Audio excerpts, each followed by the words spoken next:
சீமான் எனக்கு மாமா. இப்போ நான் சீமான் மாமா தான் நான் கூப்பிட்டேன். அதனால் சீமான் மாமா வந்து இப்படி பேசும்போது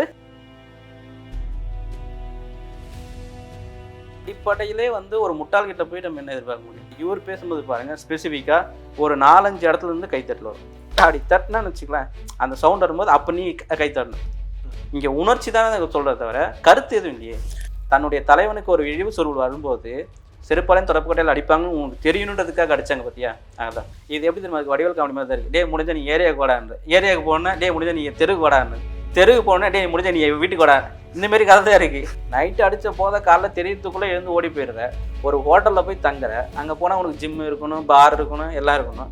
குடிச்சிட்டு காலைல எழுந்து பில்லு கேட்பாங்கன்னு சொல்லிட்டு காலைல சேர்ந்து சினிமா கிளம்பி அடுத்த இடத்துக்கு போகிறேன். என்னுடன் இருக்கும் புகைப்படங்களை வைத்து கதை பல சொல்லி யார் யாரையும் ஏமாற்றக்கூடாது என்பதற்கு இந்த பதிவு ராஜ்கிரன் சொல்லிட்டு செய்தியாளருக்கு வெளியிட்டு. இந்த அவமானம் உனக்கு தேவையா? என் மாமாவாக கிளப்பி விடுற விஷயம் இதெல்லாம். அவனுக்கு வேறு என்ன வேலை? 13 ரவுண்ட் முடிச்சிருப்பான், 14 ரவுண்டில் முடிச்சு எழுந்துச்சு இந்தமாரி பேசிகிட்டு இருப்பான். பெண்களுக்கான சுதந்திரம் பெண்கள்கிட்ட கொடுங்கன்னு தான் சொல்கிறாரு பெரியார், தவிர எந்த இடத்துலையும் வந்து பெண்கள் அடங்கி ஒடுங்கி இருங்கன்னு சொல்லலை.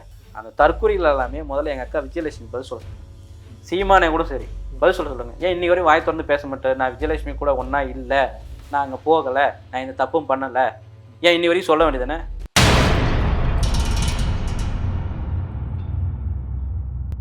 மை சென்னை 360 தோழர்களுக்கு வணக்கம். இன்று நம்மளுடன் தூரிகை பதிப்பகத்தின் பதிப்பாசிரியர் தோழர் மணிகண்டன் அவர்கள் இருக்கார். அவர்கிட்ட சமகால நிகழ்வு குறித்து கேட்டுருக்கோம். தோழர் வணக்கம். வணக்கம் தோழர். தோழர், இப்போ சீமான் அவர்கள் குறித்து, அதாவது வந்துட்டு கடந்த 2 ஆண்டுகளாக லைம்லைட்ல இல்லை சீமான் தொடர்ந்து வந்துட்டு இன்னைக்கு தலைப்புச் செய்தியாக மாறிக்கிட்டே இருக்கிறாரு. கிட்டத்தட்ட தேசிய ஊடகம் கூட வந்துட்டு இந்த சீமான் பேச்சு எடுத்து விவாதிக்கிற நிலைமைக்கு வந்திருக்கிறாங்க. அப்படின்றது முக்கியமான காரணமே இன்னைக்கு மீண்டும் சீமானை லைம்லைட்டை நிறுத்தியது பெரியாரிஸ்டுகள் தான் அப்படின்ற ஒரு விமர்சனம் இருக்குது. அதாவது அட்ரஸ் எல்லாம் போன சீமான பெரியாரிஸ்டுகள் தான் லைம்லைட்டை கொண்டு வந்துட்டாங்க அப்படின்னு சொல்கிறாங்க. இது எப்படி பார்க்குறீங்க? அப்படிலாம் நம்ம அது பார்க்கவும் முடியாது. அதாவது வந்து இன்றைக்கி வந்து அவர் ஒரு கருத்தை முன்வைக்கிறார். பெரியாரை குறித்து பேசினா நம்ம பெரியோர் ஆயிடலாம் அப்படின்னு ஒரு மனப்பான்மையில் வந்து ஒன்றா பேசியிருக்கலாம். அதுக்கு முன்னாடி ஒரு சின்ன விஷயத்தை நான் சொல்லிடுறேன். 2007 இல்லை 2008 எனக்கு சரியாக தெரியல, ஓகேங்களா? ஏன்னா சீமான் எனக்கு மாமா, நான் அதனால சொல்கிறேன். எப்படின்னு மாமான்னு நான் சொல்லிடுறேன் ஃபஸ்ட்டு. எப்படின்னா 2007 2008 தெரியல, எனக்கு சரியாக தெரியல. நிகழ்வு நடந்தது உண்மை. அதுக்கு எனக்கு ஃபோட்டோ ஆதாரம் அது அந்த ஃபோட்டோ இப்போ என்கிட்ட இல்லை, என் தோழிக்கு வீட்டில் தான் இருக்குது. அதை நான் சொல்லிடுறேன். முன்னாடி வந்து 12வது படித்த ஒரு தோழி இருக்காங்க. அவங்க வீட்டு தம்பியை கூட்டிகிட்டு என் ஃப்ரெண்டு, அதாவது என்னோடய தோழி வீட்டோட இந்த வீடு இனாகரேஷன் ஃபங்க்ஷனுக்கு போகிறேன். போகும்போது அப்போ எனக்கு தெரியாது, அவங்க வந்து நாங்கள் எல்லாம் கிளாஸ்மேட் ஒன்றா படித்தவங்க அப்படின்போது கூப்பிட்றாங்க, இந்த மாதிரி எங்கள் வீடு இனாகரேஷன் ஃபங்க்ஷனில் எல்லோரும் வாங்க அப்படின்னு கூப்பிட்றாங்க. நான் மட்டும் போகிறேன். அப்போ நான் போயிட்டு அவங்க வீட்டில் போனப்போ அப்போ சொல்ல சீமான் இறங்குறாரு. வரும்போது அப்படி கம்பெனி அப்படின்ட்டு இறங்குறாரு. இறங்கும்போது நான் அப்போ வந்து நான் ஒன்றுமே சொல்கிறேன், எனக்கு தெரியாது. அந்த வயசில் எனக்கு வந்து பெருசாக அரசியல் ஈடுபாடெலாம் கிடையாது. அப்போ போகும்போது அப்போ நான் சீமான் மாமா தான் நான் கூப்பிட்டேன். அதனால் சீமான் மாமா வந்து இப்படி பேசும்போது அதை இன்னைக்கு இருக்க காலகட்டத்தில், ஓகேங்களா, நான் சின்ன வயசு, ஓகேங்களா, அவர் வந்து 41 வயசு. அப்போ வந்து நம்ம அரசியல் அறிவில்லைன்னு சொல்ல முடியாது, தெளிவில்லைன்னு சொல்ல முடியாது. அரசியல் பார்க்கக்கூடிய ஒரு காலகட்டம் இல்லை. அவர் பெரியார் பற்றி பேசும்போது நான் சொல்கிறேன், அவர் வந்து பெரியார் பற்றி பேசினார் இல்லையா? எப்போ 41 வயசில் 42 வயசில் பேசுகிறேன், ஓகேவா? அப்போ பெரியாரோட கருத்துக்களை முதல்ல உள்வாங்கி தான் பேசுகிறேன்னு சொல்லுவோம். நான் வந்து 17 வயசில் இல்லை 18 வயசில் பேசுகிறேன். அப்போ வந்து எனக்கு பெருசாக நான் அரசியல் வரல. ஏன்னா நான் அப்போ தான் கிராமத்துலேருந்து சிட்டிக்கு வந்து நான் படிக்க ஆரம்பிக்கிற காலம். அப்படின்போது எனக்கு கிராமத்தில் பெருசாக தெரியாது. அங்கே தொலைக்காட்சி எங்கள் வீட்டில் கிடையாது. சென்னை வந்ததுக்கப்புறமே ஒரு 5 வருஷம் கழிச்சு தான் நாங்கள் வீட்டில் தொலைக்காட்சி அவங்க. ஸோ அதுக்கப்புறம் தான் சில விஷயங்கள் நமக்கு தெரிய வரும். அதுக்காக சொல்கிறேன். அப்போ தான் வந்து நான் சீமான் மாமான்னு கூப்பிட்டு பழக்கம். ஸோ நீங்கள் எங்கள் சீமான் மாமாவை பற்றி இப்படி கேட்கும்போது எனக்கு கொஞ்சம் ஒருத்தலாக தான் இருக்காது. இருந்தாலும் நான் சொல்லிடுறேனே, எங்கள் சீமான் மாமா வந்து என்னென்னா, அந்த பெரியாரோட கருத்தை பேசினா பெரியாள் ஆகலாம் அப்படின்னு அதெல்லாம் ஒன்றும் கிடையாதுங்க. இதே அருணாச்சல படம் டைலாக் தான். சிம்பிளாக 30 கோடி சொன்னால் 3000 கோடி உனக்கு, அந்த கான்செப்ட் தான் இப்போ. அதுதான் வேறு ஒன்றும் கிடையாது. இப்போ வந்து ஈரோடு எலெக்ஷன் வந்துருச்சு, அதுக்கு அறிவிச்சிட்டாங்க. அப்போ வந்து நீ இதை பற்றி பேசுனா உனக்கு இவ்வளோ அமௌண்ட்டு, நீ ஜெயிக்கிறது உனக்கு, நீ தோக்கணும் தான், நீ ஜெயிக்கிறதுலாம் கிடையாது, நீ தோக்கணும், அவ்வளோதான். நீ ஜெயிக்கலாம் கிடையாது, தோக்கணும். இப்போ திட்டமிட்டே நீ செய்கிறாங்க பார்க்கலாம். அதிமுக விலகல், பாஜக விலகல், மற்ற எதிர்கட்சிகள். ஆனால் இவர் சீமானை எதிர்த்து திமுகவில் சுயேட்சை 40 பேர் நிற்கிறாங்க. அப்போ திமுக நாம் தமிழுக்கான இதில் சுயேட்சை சேர்த்து 40 பேருக்கும் சேர்த்து தான் அந்த போட்டியை, தவிர திமுக நாம் தமிழ் கிடையாது. அது தெளிவான ஒரு மனப்பான்மையை, ஒரு பார்வையை நம்ம பார்த்துடணும். இல்லை இப்போ சீமான் வீடு முற்றுகையிடுற அளவுக்கு பெரியாரிஸ்டுகள் வந்து போயிருக்கிறாங்க. இன்னொரு பக்கம் வந்து பார்த்தீங்கன்னாக்கா அந்த முற்றுகையிடுறதுக்கு முக்கியமான அறிவிப்பு கொடுத்ததே மே 17 இயக்கம் தான். இவங்க இங்கே முற்றுகையிட வந்த அதே நேரத்தில் மே 17 இயக்கம் நடத்தக்கூடிய பதிப்பகத்தை அந்த புத்தக கடைக்கு வந்து பார்த்தீங்கன்னாக்கா சீமானுடைய ஆட்கள் போகிறாங்க. இதெல்லாம் எப்படி பார்க்குறீங்க? எல்லாம் தெரிஞ்ச விஷயம் தானே. இப்போ பெரிய இயக்கம் இல்லாமல் ஒரு சின்ன இயக்கம் வந்து நடத்துதுன்னா அவங்களுக்கு வந்து கட்டமைப்பு சரியாக இருக்கல அப்படின்னா அப்போ அவங்கள மிரட்டினா அடிச்சு அங்கே உடச்சோம்னா இங்கே இவங்க போக மாட்டாங்க, உடனே இங்கே இருக்கவங்களாம் பாதி பேர் அங்கே வந்துடுவாங்க. ஸோ கூட்டத்தை ஈஸியாக கலைச்சிடலாம் அந்த மனப்பாங்க. ஒரு புத்தகம்ன்றது பிரிண்ட் போட்டால் சாஃப்ட் காப்பி இருக்குது, பிரிண்ட் போட்டால் வந்துடும், நாளைக்கு இருக்க சூழலில் அது வந்துட போகுது. இவ்வளோதான், இந்த அளவுக்கு தான் அவங்க சிந்திக்கிறாங்க. இன்னொரு எக்ஸாம்பிள் சொல்லிடுற மாதிரிங்க, இந்த தென்னங்கும் சொல்லிட்டு ஒரு வலைவலியில் வந்து விஷ்ணு பேசியிருப்பாரு. அதில் வந்து என்ன பேசியிருக்காருன்னா விஜய் பார்வதி வந்து அவங்க ஒரு இதில் சொல்லி பழைய வீடியோ கிட்டத்தட்ட அது ஒரு பழைய வீடியோ. ஆமாம், நான் வந்து இந்த அளவுக்கு பேசுறது காரணம் அன்னை மணியம்மையார் தான் அப்படின்னு சொல்லிட்டு அதில் இன்னும் 2-3 பேர் பேச்சு அது போடுறாரு. அப்போ அவர் வந்து என்ன கேள்வி கேட்குறாருன்னா, ஆமாம் இந்த அம்மா பேசுறதுக்கு வந்து மணியம்மையார் தான் கேமரா வாங்கி கொடுத்தாங்க, மைக் வாங்கி கொடுத்தாங்க, ஃபோன் வாங்கி கொடுத்தாங்க. ஸோ இந்த நாலேஜ் தான் இருக்குது இவங்ககிட்ட போய் நம்ம பெருசாக எதிர்பார்க்க முடியாது. அடிப்படையிலே வந்து ஒரு முட்டாள்கிட்ட போய் நம்ம என்ன எதிர்பார்க்க முடியும்? முட்டாள்னு சொல்ல முடியாது, அது வேற மாதிரி சொல்லணும், வேணாம். சீமான் வீட்டை முற்றுகையிட போகும்போது சீமான் மாமா ஓகே சரி எனக்கு ஓகே அந்த உறவை கொச்சப்படுத்தணுமான்னு பார்க்குறேன், வேற ஒன்றும் இல்லை. சரி, உங்களுடைய மாமா சீமான் வீட்டை வந்துட்டு முற்றுகையிடுறதுக்காக பெரியாரிஸ்டுகள் போயிருக்காங்க. பெரியாரிஸ்டுகளை வெறுங்கையோட பதாகைகளை ஏந்திட்டு போகிறாங்க. ஆனால் வந்து பார்த்தீங்கன்னாக்கா சீமான் வீட்டில் வந்துட்டு உருட்டுக்கட்டையோடையும் குண்டாந்தடிகளோடையும் ஆண்களும் பெண்களும் நிற்கிறாங்க. இது ஒரு பக்கம் இருக்குது. இன்னொரு பக்கம் வந்து பார்த்தீங்கன்னாக்கா உங்களுக்கு ஆளுங்க இல்லை, பெரியாரிஸ்டுகளுக்கு இன்னைக்கு ஆட்கள் இல்லை, அதனால காசு கொடுத்து ஆட்களை கூட்டிட்டு வந்ததாக ஒரு காணொலியை வந்துட்டு சாட்டை துரைமுருகன் வெளியிடுறாங்க. உங்களோட சின்ன மாமான்னு கூட வச்சுக்கலாம். சின்ன மாமா மட்டும் மாமா ஓகேங்களா? ஏன்னா அவர் தம்பி இல்லையா, அதுக்காக அதெல்லாம் ஏத்துக்க முடியாது. நான் ஏன்னா அந்த இன்ன வரைக்கும் பார்த்ததே கிடையாது. இவரையாவது நான் பார்த்தேன், அதுக்கான போட்டோ அதில் வந்து அவங்க தோழி வீட்லையும் இருக்கு. ஓகே, இதையெல்லாம் எப்படி பாக்குறீங்க? ஒன்றும் இல்லை, காசு கொடுத்து கூட்ட வேண்டிய அவசியமே கிடையாது. சமீபத்தில் பார்த்தீங்கன்னா சைதை திரடியில் சுபவிய தலைமை கட்டமைப்பில் வந்து ஒரு பொதுக்கூட்டம் போடுறாங்க, ஓகேங்களா?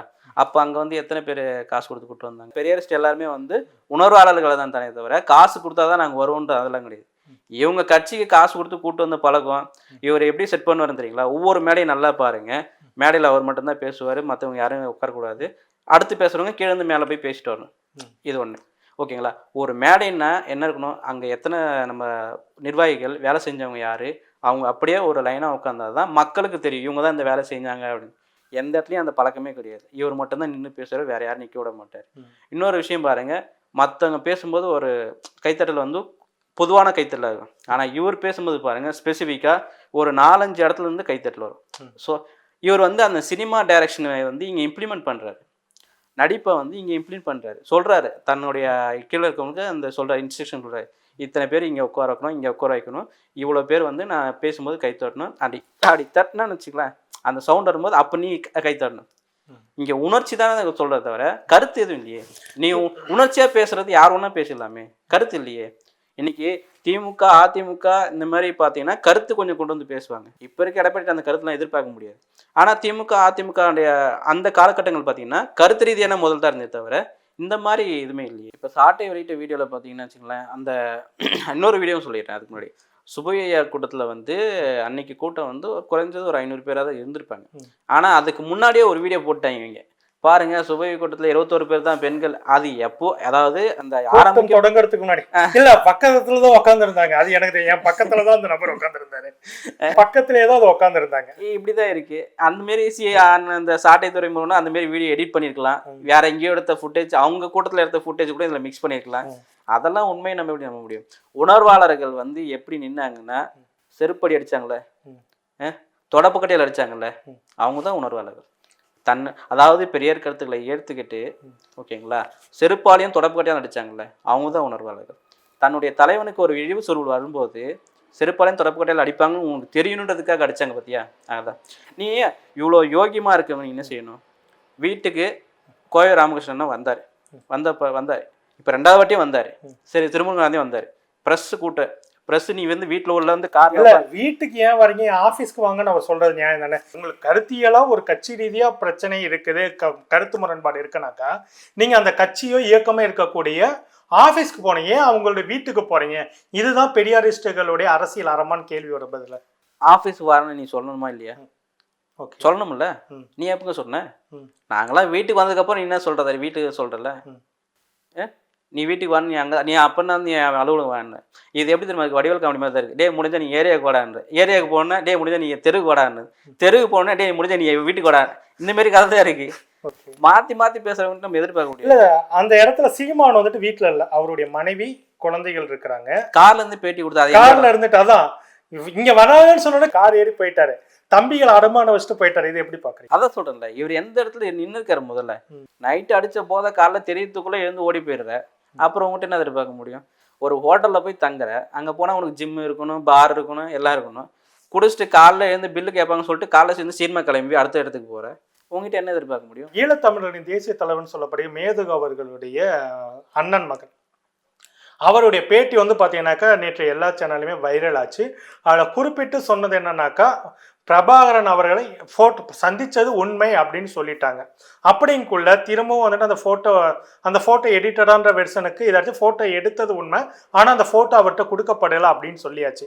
ஆனால் அதை வச்சு நீங்கள் கல்லா கட்டிட்டு இருக்கிற அதெல்லாம் இருந்தாலும் 8 நிமிஷம் அவர் சந்திச்சது உண்மை தான். அதையே இழிவுபடுத்தணும். 8 நிமிஷம் சந்திச்சதை இழிவுபடுத்தலை. நாங்கள் இப்போ நீங்கள் என்ன சொல்கிறீங்கன்னா, பிரபாகரன் வந்து ஒரு ஹோட்டல் ஓனராகவும் ஹோட்டல் சப்ளையராக தான் நீங்கள் பார்க்குறீங்க. அதுதான் நாங்கள் பேசுகிறோம். ஓகேங்களா? அவர் வந்து ஆமக்கறி இது பண்ணாரு. இல்ல, விருந்தோம்பல்ன்றது தமிழர்களுடைய பண்பாடு. அந்த பண்பாட்டில் தான் அவர் பண்ணியிருக்கிறாரு. கரெக்டுங்க. நான் விருந்தோம்பல் நான் ஒத்துக்கிறேன். இப்போ நானே உங்கள் வீட்டுக்கு வரேன்னா, இப்போ நீங்கள் என்ன பண்ணுவீங்க? சரி, ஒரு மணி நேரம் உட்காருங்க, போயிட்டு கடையில் சிக்கனோ மட்டனோ ஏதோ, அதுதான் விருந்தோம்பல். ஓகேங்களா? இவர் இட்லியில் அவங்க அந்த மதியவதனி அம்மா வந்து இவருக்கு இட்லியில் வந்து மறைச்சி கறி வச்சு இவருக்கு தனியாக கொடுத்ததும் இதெல்லாம் இப்படி. அப்போ இது எப்படி நம்புறது? நீங்கள் முதல்ல சொல்லுங்களேன். இன்னொன்று, அந்த தோழர்லாம் சொல்கிறாங்க இன்ன வரைக்கும் மதிவதனி அவர் சந்திக்கவே இல்லைன்னு வேற சொல்கிறாங்க. இதெல்லாம் எப்படி இருக்கு? எனக்கு புரியல. இன்னைக்கு இருக்கிற காலகட்டத்தில் ஒரு பெருந்தலைவர் வந்து வீட்டுக்கு வராங்கன்னா அவங்களுக்கான சிறப்பு உபசரிப்பு என்பது சரியானது. நீ யார்? முதல்ல நீ ஒரு சினிமா டைரக்டரு. நீ வந்து ஒரு படம் எடுக்கிறதுக்காக உன்னை கூப்பிட்டு போகிறாங்க. ஸோ அங்கே இருக்க மக்களை எப்படி பார்க்கணுன்றதுக்காக கூப்பிட்டு போகிறாங்க. அதையும் ராஜ்கிரண் போட்டு உடச்சிட்டாரு. அதுக்கு முன்னாடி இன்னொன்று சொல்லிடுறேன். இன்னைக்கு இப்போ ராஜ்கிரண் என்ன சொல்லியிருக்காருன்னா, அதாவது தேதியோட குறிப்பிட்டோம் இல்லைன்னா வச்சுக்கலாம், இது தப்பாக சொல்கிறாங்க. 23ஆம் தேதி ராஜ்கிரண் வெளியிட்டிருக்காரு.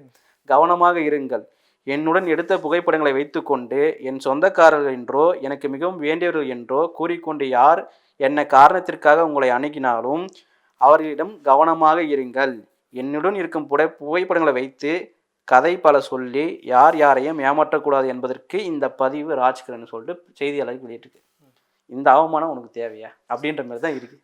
ஏன்னா இப்போ இருக்க காலகட்டம் எனக்கே யாராவது ஒரு பிடிக்க நடிகர்னு வச்சுங்கன்னா நம்ம மாசில் போய் ஒரு ஃபோட்டோ எடுக்கிறோம். ஆக்சுவலி என்னன்னாக்கா, கட்சியுடைய தலைவராக இருக்கட்டும் இல்லை கட்சியில் இருக்கவங்களாகட்டும், மாற்று கட்சியில் இருக்கவங்க தலைவர்களையோ அதில் இருக்கவங்களும் சந்திச்சு பேசுனாக்கா அது மிகப்பெரிய இந்த அளவுக்கு இழிவுபடுத்துகிற மாதிரி யாருமே பண்ணது கிடையாது. ஆனால் சீமான் விஷயத்தை வந்து பார்த்தீங்கன்னா இந்த மாதிரி பதிவுகள்லாம் வரதுடைய நோக்கம் எப்படி இருக்குது? இது ஏற்கனவே சீமானு சந்தித்த தலைவர்களுக்கு இது ஒரு இதாகவே எடுத்துக்கலாமா? அப்படியே எடுத்துக்கலாம். நீங்கள் போனது சந்தித்தது எல்லாம் ஓகே, நாங்கள் எல்லாமே ஏற்றுக்கிறோம். ஆனால் நீங்கள் இன்னி வரைக்கும் பிரபாகரன் ஒரு ஹோட்டல் ஓனராக இல்லை ஹோட்டல் சப்ளையராக பார்க்குறது எங்களால் ஏற்றுக்க முடியாது. சாப்பாட்டுறாமலாம் கட்டுறாரு. அது இவர் என்னத்தையும் தின்னுட்டு போட்டான். நீ ஆமக்கறி தின்னு, கொழுக்கு கறி என்னத்தையும் தின்னுட்டு போ, அது எங்களுக்கு பிரச்சனையே கிடையாது. நீ பேசல எனக்கு பிரச்சனை கிடையாது. ஆனால் நீ ஒரு தலைவனை, ஓகேங்களா, அன்னைக்கு இருந்த காலகட்டத்தில் அவருக்குன்னு ஒரு கட்டமைப்பு ஒரு பாதுகாப்பு உருவாக்கி ஈழ மக்களுக்காக போகிறான ஒரு தலைவனை ஹோட்டல் சப்ளையராக நீ பேசுகிறேன்னா அப்போ நாங்கள் எப்படி சும்மா இருக்கிறோம்? நீ அப்போ எங்கே போயிருந்த? முதல்ல போனவுடனே வந்து கட்சி ஆரம்பித்து இந்தமாரி நான் போடுவேன், ஈழத்தமிழுக்காக போராடம் இருந்தேன். இன்றைக்கி வந்து பல காரணங்கள் சொல்கிறேன். இல்லை தம்பி, நீ அங்கே நான் ஒளிஞ்சிட்டு இருந்தாலாம், சுபவி வந்து சொன்னாரா, நீ அங்கே இரு, அப்புறம் வந்து பேசு அப்படின்னு ஏகப்பட்டது போய் சொல்கிறியே. இன்னொன்று அவர் வீடியோ சொல்லிடுறேன். இன்னொரு விஷயம், 2007 சீமான வீட்டுக்கு வந்து பிரபாகரன் வந்து ஆட்களை போட்டு இவர் கண்காணிச்சிருக்காங்க போல. 2007 கண்காணிச்சிருக்காங்க. கண்காணித்து 2010 பிரபாகரன் கூப்பிட்டு இவர் அங்கே போகிறார். சம்பவம் நடந்து 2008 2009 இவர் அதுக்கு முன்னாடி போய் பார்த்துட்டாரு. இவர் போகிறது மறுபடியும் வந்து 2010 போகிறாராம். இது எப்படி, எந்த அளவுக்கு உண்மை? இதெல்லாம் நம்ம எப்படி நம்ப முடியும்? முதல்ல சொல்லுங்கள். அது கொஞ்சம் கஷ்டம்தான். இது வரைக்கும் தமிழ்நாட்டோட அரசியல் காலம் பார்த்தா திராவிடம் வெர்சஸ் சாரியம், இதில் வந்து எந்த ஒரு மாற்று கருத்து இல்லை. இப்படி தான் கடந்த 60 ஆண்டுகளாக இந்த அரசியல் தான் இங்கே எடுபட்டு இருக்குது. ஆனால் இப்போ வந்து பார்த்தீங்கன்னாக்கா பெரியாரா பிரபாகரனா, திராவிடமா தமிழ் தேசியமா அப்படின்ற ஒரு கட்டத்துக்கு சீமான் கொண்டாந்து நிறுத்திட்டாரா? பெரியாரா பிரபாகரனும் கிடையாது, பெரியாரா சீமானா, பிரபாகரன்லாம் உள்ள இருக்கக்கூடாது. பிரபாகரனே பெரியார் ஆதரிச்சு தானே இருக்காரு. எங்க பிரபாகரன் வந்து பெரியார் எதிர்த்தன்னு எங்க ஒரு வார்த்தை சொல்லுவாங்களா? எங்க ஆதரவு சொல்லணும்? இவனுங்க கிட்ட ஒரு சின்ன சிக்கல் இருக்குங்க. 1000 புக்கு படிப்பானுங்க, 70,000 புக்கும் படிப்பானுங்க. இவங்களை எப்படி இப்போ நம்ம பேசுறதுன்னு தெரியல எனக்கு. 70,000 புக்கு படிச்சா என்ன மனநிலைமையில் இருக்கும்? 2 மணிலேருந்து 4 மணிக்கு எழுந்து படிப்பாரான். என்னது நீ படிச்சிருப்பா இப்போ? பிரபாகரனுக்கும் பெரியாருக்கும் எந்த கருத்து வேறுபாடோ முரண்பாடோ எதுவுமே கிடையாது. இன்ன வரைக்கும் அவர் இப்போ சமீபத்தில் சில வீடியோக்களை வெளியிட்டிருக்காரு. பிரபாகரன் வந்து பெரியாரோட திராவிட கொள்கையில் ஏற்றுட்டு தான் பயணிச்சிருக்காரே தவிர பெரியாரை எதிர்த்து எந்த இடத்துலையும் பயணிக்கல. இவனுங்களா கிளப்பி விடுறது, அவ்வளோதான். என் மாமாவா கிளப்பி விடுற விஷயம் இதெல்லாம். அவனுக்கு வேற என்ன வேலை? 13 ரவுண்ட் முடிச்சிருப்பான், 14 ரவுண்டில் முடிச்சு எழுந்துச்சு இந்தமாரி பேசிகிட்டு இருப்பான். அவனுக்கு நான் என்ன சொல்கிறது? இன்றைக்கி பாருங்கள், நிறைய பேர் இந்த பெரியார் விஷயம் பேசுனதுனால நிறைய பேர் கட்சியிலேருந்து விலகியிருக்காங்க. அப்புறம் அந்த கட்சியிலே முக்கிய பொறுப்பில் இருக்க ஒருங்கிணைப்பாளரும் வந்து இதுக்கு எங்கள் கட்சிக்கும் இந்த இவர் பேசின கருத்துக்கும் உடன்பாடெல்லாம் சொல்லியிருக்காங்க. இன்றைய நிலைமையில் பாருங்கள், இன்றைக்கி நாமத்திலிருந்து விலகி திமுகவில் இணைஞ்சிருக்காங்க. எத்தனை பேர்னு பாருங்கள். அதாவது மண்டல செயலாளர் ஒருத்தர், மாவட்ட செயலாளர் 8 பேர், ஒன்றிய செயலாளர் 5 பேர், சார்பு அணி நிர்வாகிகள் 9 தொகுதி, செயலாளர்கள் 6 பேர், முன்னாள் எம்பி வேட்பாளர்கள் 3 பேர், முன்னாள் எம்எல்ஏ வேட்பாளர்கள் 6 பேர். இவங்கெல்லாம் நிர்வாகிகள், முக்கியமான நிர்வாகிகள். அதாவது சார்பு இவங்களுக்கு கீழே எத்தனை பேர் இருக்காங்க நமக்கு அது தெரியாது. அதாவது இன்னைக்கு வந்து திமுக வெளியிட்டது என்னன்னா 3000 பேர் வந்து இன்னைக்கு நாம் தமிழ் விலகி, அது 300 பேரை கூட இருக்கலாம், ஓகேங்களா? ஆனால் விலகுனது உண்மை. இவ்வளோ பேர் இப்போ வந்து திமுக இணைஞ்சிருக்காங்கன்றது உண்மை. இன்னைக்கு செய்தியோட வெளியீடு. அப்போ தமிழ்நாட்டு அரசியல் இன்னமும் பெரியாரை எதிர்த்த யாரும் அரசியல் நிலைக்க முடியாதுங்களா? அரசியலில் பெரியாரை எதிர்க்குவானான்னு யாருமே இப்போ வரைக்கும் சொல்லலை. பெரியாரோட கருத்துக்களை முரண்பாடு இருக்கலாம், இப்போ நான் பேசுகிற கருத்தில் முரண்பாடு இருக்கலாம், எல்லாமே நீங்கள் ஆராய்ங்க தான் நான் சொல்கிறோம். எல்லாருமே, அதாவது பெரியாரிஸ்டுகள், ஆசிரியர் வீரமணியாக இருக்கட்டும், சுபையா இருக்கட்டும், கோவை ராமகிருஷ்ணன், குளத்தூர் மணி, எல்லா பெரியாரிஸ்டோட கருத்துக்களுமே சரி, எல்லாரும் என்ன சொல்லுவாங்கன்னா, எங்கள் கருத்துக்களை ஏற்றுக்காது உங்கள் இஷ்டம், ஆனால் எங்கள் கருத்துக்கள் சரியானதா முதல்ல நீங்கள் வெரிஃபை பண்ணிவிட்டு அதுக்கப்புறம் பாருங்கள். இல்லை, இதில் நேற்று சீமான் பேசின ஒரு முக்கியமான விஷயம் என்னன்னாக்கா, பெரியார் தாலி அறுக்க சொன்னாருன்னு சொல்லிட்டு பொது மேடைகளை திராவிட இயக்கங்கள் தாலி அறுக்கிறீங்கன்னு சொல்கிறாங்க. நம்ம தாலி அகற்றுவோம் அப்படின்னு தான் சொல்லி இது பண்ணுறது. அதுக்கான காரணங்கள் நிறையவே இருக்குது. அப்படி இருக்கும்போது பார்த்தீங்கன்னா அதே பெரியார் தான் வந்து கருப்பை அறுத்து போடுங்கன்னு சொன்னாங்க. ஆனால் வந்து பெரியாரை பெருசாக பேசக்கூடிய கனிமொழி அவர்களோ, அருள்மொழி அக்கா அவர்களோ, சுந்தரவல்லியாவோ, இவங்களாம் கருப்பை அறுத்து போட்டேன், நீங்களும் பிள்ளையை பெற்றுக்கலையா அப்படின்ற மாதிரியான கேள்விகள் வருது வைக்கிறாரு. எந்த கண்ணோட்டத்துக்காக சொல்லப்பட்டது நீங்கள் முதல்ல அதை பார்க்கணும். அதாவது 19 வந்து பேசக்கூடாது. எந்த கண்ணோட்டத்தில், எந்த காலகட்டத்தில் அந்த கருத்துக்கள் முன்வைக்கப்பட்டது? தாலி அறுத்தறிவுன்னா தாலி இன்னைக்கு என்ன சொல்றானுங்க, பெண்களுக்கு வேலி அப்படின்னு சொல்றாங்க. அப்போ தாலியை வச்சு நீங்க என்னென்ன பெண்களை அடிமைப்படுத்துறீங்க? நீ இன்னைக்கும் வந்து எத்தனை பெண்கள் இன்னைக்கு எத்தனை கோர்ட்ல டைவர்ஸ் ஆகுது, எத்தனை கேஸ் இப்படி பதிவாகுது? தாலியோ இல்லை. நீ இன்னைக்கு அதாவது கிராம சைட்லாம் இன்னும் போய் பார்க்கல போல. கிராம சைட்லாம் பார்த்தோன்னா எந்த அளவுக்கு இருக்குன்னு பாருங்க. பெண்களை எந்த அளவுக்கு அடிமையாக வச்சிருக்காங்க, அதாவது நீ இது கட்டுக்காப்பா இருக்கணும். எனக்கு தெரிஞ்சு இன்னும் சொல்றேன், எங்க ஊர் பக்கத்துல வந்து பாத்தீங்கன்னாக்கா தீட்டுப்பாறைன்னு ஒன்று இருக்குது. அதாவது வந்து பாத்தீங்கன்னாக்கா சேந்தமங்கலம் போற பக்கத்துல ஒரு ஊர்ல வந்து பாத்தீங்கன்னாக்கா, ஊர் பேர் டக்கு ஞாபகம் இல்லை, அடிக்கடி எனக்கு ஞாபகத்துல இருக்க பேர் தான். அந்த ஊர்ல வந்து தீட்டுப்பாறைன்னு இருக்கு. அதாவது வந்துட்டு ஒரு குறிப்பிட்ட ஒரு சமூகம் மட்டுமே இருக்கக்கூடிய அந்த ஊர்ல தீட்டுப்பாறைன்னு ஒன்று இருக்கு. மாதவிடாய் ஆயிடுச்சுனாக்கா அந்த பெண்கள் அந்த வீட்டில் யாரும் இருக்கக்கூடாது, அந்த பாறையில் போய் தான் இருந்துக்கணும். அங்கே எல்லா விதமான விச ஜந்துக்களும் இருக்கும். இப்படிப்பட்ட சூழல் தான் அங்கெல்லாம் இன்னமும் இருக்குதுன்றதா அவருடைய. அப்போ நீ அந்த மாரி விஷயத்தில் ஒதுக்கும்போது அப்போ அது வேணான்னு சொல்லி எடுத்து போடுங்கன்றாரு. இப்போ அருள்மொழி அம்மா வீட்டில் வந்து அந்த மாதிரி சிக்கல் இருந்துச்சா? சுந்தரலியாக்கா வீட்டில் வந்து அந்த மாதிரி சிக்கல் இருந்துச்சா? கனிமொழி வீட்டில் வந்து அந்த மாதிரி சிக்கல் இருந்துச்சா? இல்ல இன்னொரு விஷயம் பெரியார் என்ன சொல்றா, குழந்தை பெத்துக்க பெண்ணினுடைய விருப்பம். அதான் சொல்றேன். இப்போ இவங்க வீட்டுலாம் வந்து அடிமைத்தனம் இருந்ததா? இவங்க வீட்டுலாம் வந்து எல்லாம் ஒதுக்கி வச்சாங்களா? மாதவிடாயின் போது நீ இப்படிலாமா இங்கே வராதமா, பக்கத்து வீட்டில் இருமா அப்படின்னு சொன்னாங்களா? எதுவுமே இல்லையே. பெண்களுக்கான சுதந்திரம் பெண்கள்கிட்ட கொடுங்கன்னு தான் சொல்றாரு பெரியார், தவிர எந்த இடத்துலையும் வந்து பெண்களை அடங்கி ஒடுங்கி இருங்கன்னு சொல்லலை. இது அதான் இந்த தென்னக விஷ்ணு ஒரு முட்டாள்னா இது இன்னொரு வகையான எங்கள் மாமா ஒரு முட்டாள் தான். நான் என்ன பண்ண முடியும்? இப்போ இன்னொரு விஷயம் பாருங்க, இவர் வந்து என்ன சொல்றாரு, பெரியார் வந்து குடும்ப பெண்களை வந்து இப்படி பண்ணலாம் அப்படி பண்ணலாம் சொன்னதா சொல்றாரு, அதுக்கு ஆதாரம் இருக்குதா சொல்றாரு. சரி, ஓகே. நீங்க எப்படி கல்யாணம் பண்ணீங்க? உங்களுக்கு வயசு என்ன, அந்த பொண்ணுக்கு வயசு என்ன? இவரோட ஒரு மாமியார் 3 வயசு சின்னவங்கன்னு நினைக்கிறேன். அது என்ன கரும்பு வந்துட்டு போட்டான், மாமியாராவது இருந்து போட்டான். ஆனால் உங்களோட வயசு என்ன, நீங்கள் கல்யாணம் பண்ண கையில் வயசு என்ன? அப்போ உங்களுக்கும் அந்த பொண்ணுக்கு ஒன்று வயசு வித்தியாசம் எப்படி எந்த மனப்பெருமை காட்டும்? இன்றைக்கும் நிறைய பேர் என்ன சொல்கிறாங்க, பெரியார் வந்து தான் வளர்த்த பொண்ணு கல்யாணம் பண்ணிட்டு தலை வந்து கல்யாணம் பண்ணிட்டாருன்னு சொல்கிறாங்க. இப்போ இதை எப்படி நம்ம பார்க்குறது? உங்களுக்கு அந்த பொண்ணுக்குமே 30 வயசு டிஃப்ரென்ஸ் இருக்கும். 30 வயசுனா கிட்டத்தட்ட தங்கச்சின்னு சொல்ல முடியாது, பொண்ணுன்னு தான் சொல்ல முடியும். நீ ஒரு பொண்ணை கல்யாணம் பண்ணியிருக்க 30 வயசு டிஃப்ரென்ஸில். இப்போ இந்த இதுவை வந்து நம்ம எப்படி பார்க்க, இப்படிலாம் இவர் பண்ணிடுவாரா? அதுக்கு ஒரு ஈழத்து விதவியை கல்யாணம் பண்ணிக்குவேன்னு சொன்னாரு. ஏங்க அதெல்லாம் எங்க அண்ணன் மைனர் புருட்டு சொன்ன மாதிரி தான். 13 ரவுண்டு போட்டு 14 ரவுண்டில் சொல்லுவாரு. அதெல்லாம் நீங்க பெருசா எடுத்துக்கூடாது. இல்ல அது அங்க என்ன இப்ப விஜயலட்சுமிட்ட என்ன சுரண்டல் நடந்ததுன்னு வெளிப்பட. ஆமா, நல்ல அங்க என்ன சுரண்டல் நடந்தது வெளியே தெரியும். நல்ல வேலை ஞாபகப்படுத்தீங்க. இப்போ எல்லா பேச்சுக்கும் இவனுங்க பேசுறாங்கல்ல, இவனோட கீழே இருந்து பேசுறாங்கல்ல அந்த தற்குறிகள்லாம், அந்த தற்குறிகள் எல்லாமே முதல்ல எங்க அக்கா விஜயலட்சுமி பதில் சொல்ல சொல்லுங்க. சீமானே கூட சரி பதில் சொல்ல சொல்லுங்க. ஏன் இன்னைக்கு வரையும் வாய் திறந்து பேச மாட்டேன், நான் விஜயலட்சுமி கூட ஒன்னா இல்லை, நான் அங்கே போகலை, நான் இந்த தப்பும் பண்ணலை, ஏன் இன்னி வரையும் சொல்ல வேண்டியதானே? மாதம் 50,000 போட்டு வர்றீங்களே, அப்போ கூட அந்த கிளிக்கிறாங்களா எங்கள் அக்கா விஜயலட்சுமி, நீ ஏன் முதல்ல அதுக்கு பதில் சொல்ல மாட்டேற? அது கூட பேமெண்ட் டிலே ஆல கிளிக்கிறாங்களா? அது அவங்க 2 பேருக்குள்ள வித்தியாசம்.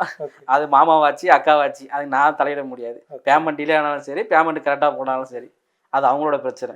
ஒரு ஆளு மேல 145 கட்சி பெண்கள் பாஜக பெண்கள் கம்ப்ளைண்ட் கொடுத்திருக்காங்க. கேசவ விநாயகம் அந்த ஆளு ஆர்எஸ்எஸ் காரன், ஒருத்தர் மேல 142 பேர் வந்து கம்ப்ளைண்ட் கொடுத்தாங்க. இவங்க பேசுறாங்க பேச்சு. அப்புறம் ஒருத்தன் வந்து பூஜை ரூம்ல உட்காந்துட்டு என்னமோ பண்ணிட்டு இருந்தானே. இந்த கும்பல்லாம் பாலியல் சுரண்டலை பத்தி பேசலாமா? இந்தியா முழுதும் பாலியல் சுரண்டலை பக்காவா பண்ணிட்டு இருக்கிற கேடுகட்ட ஒரு கட்சி இந்த கும்பல்.